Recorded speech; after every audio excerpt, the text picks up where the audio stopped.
Napoleon Bonaparte owned half of America. Half. Everything from New Orleans all the way to the Canadian border. Mountains, rivers, plains. More land than all of Western Europe combined. And he sold it. For 3 cents an acre. 3 cents. The most ambitious man in modern history. Gave away an empire. For pocket change. Here's why. Okay, so first, you need to understand what Napoleon actually wanted. He wasn't just trying to conquer Europe. That was phase 1. Phase 2 was a French empire in the Americas, a full colonial empire that would rival Britain's, challenge British global dominance forever. And the centerpiece of that plan was a small island in the Caribbean. You know it today as Haiti. Back then it was called Saint-Domingue. And in 1800, it was the most profitable colony on Earth. Not one of the most profitable. The most. It was producing around 40% of all French foreign trade. 40%.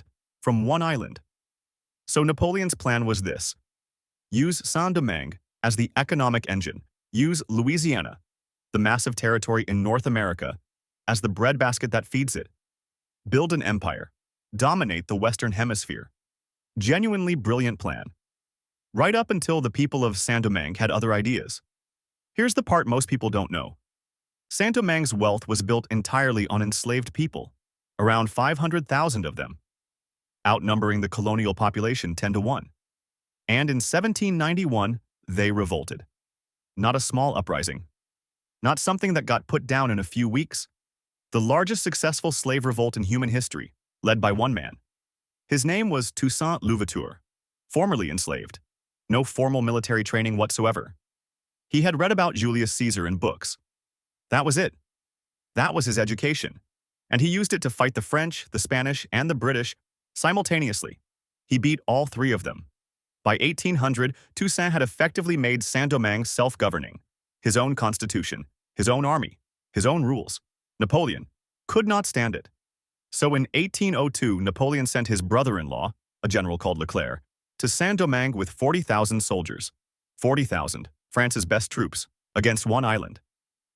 Napoleon thought it would take a few weeks. It did not take a few weeks. Leclerc's army pushed the revolutionary forces back early on. Toussaint was eventually captured, through betrayal, not military defeat, and sent to a prison in the French Alps. Napoleon thought that was it. Done. Revolution over. It was not over. Because the revolution was never just about one man. The people of Saint-Domingue kept fighting. New commanders. Same ferocity. And then, yellow fever arrived. And yellow fever did what 40,000 French soldiers couldn't. It tore through the army. Soldiers who had survived Napoleon's campaigns across Europe, dying by the thousands in the Caribbean heat. Leclerc himself died of yellow fever. His replacement died of yellow fever. Officer after officer. Gone. By the end of 1803, France had lost somewhere between 50 and 80,000 soldiers. In one island.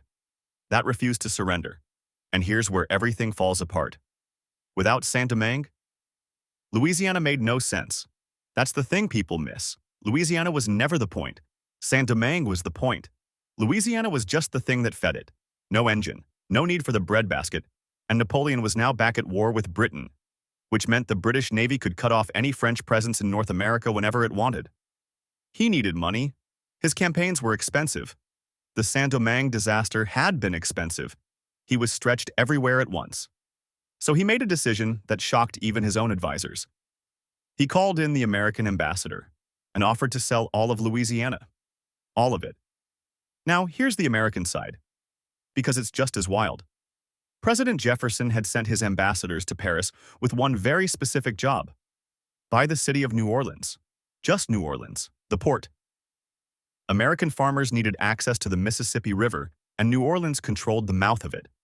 Jefferson authorized them to spend up to $10 million. For one city. They came back with half a continent. For $15 million. The ambassadors were so stunned by what Napoleon was offering that they didn't even have authority to agree to it. The deal was so far beyond their mission that they had to decide on the spot. They said yes immediately, obviously. And here's the detail that really gets me.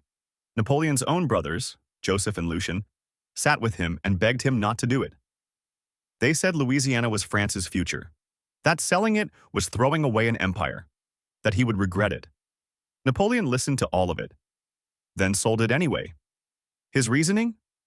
He said giving America this land would create a rival to Britain, a long-term strategic move. Maybe.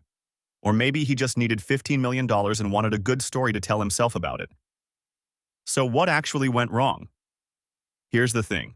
The sale itself wasn't the blunder. Given what had happened, selling made sense. The real blunder happened before the sale.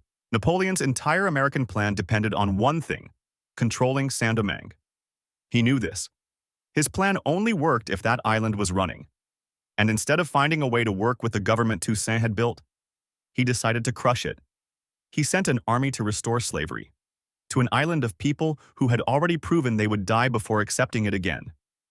That decision, that one decision, cost him his entire American empire.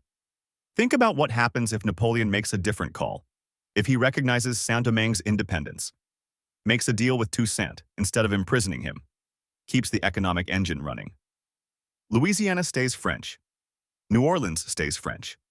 Half of North America stays French. The United States never becomes the continental superpower it became. The entire shape of the modern world looks different. Instead, Saint-Domingue became Haiti on January 1, 1804, the first black republic in history, the only nation ever founded through a successful slave revolt. And Napoleon was left in Europe, $15 million richer, with no American empire and a lesson he never quite learned. That you cannot build something on a foundation that requires you to destroy the people holding it up. The most ambitious man in the world owned half of America. He threw it away trying to hold one island that refused to break, couldn't hold it.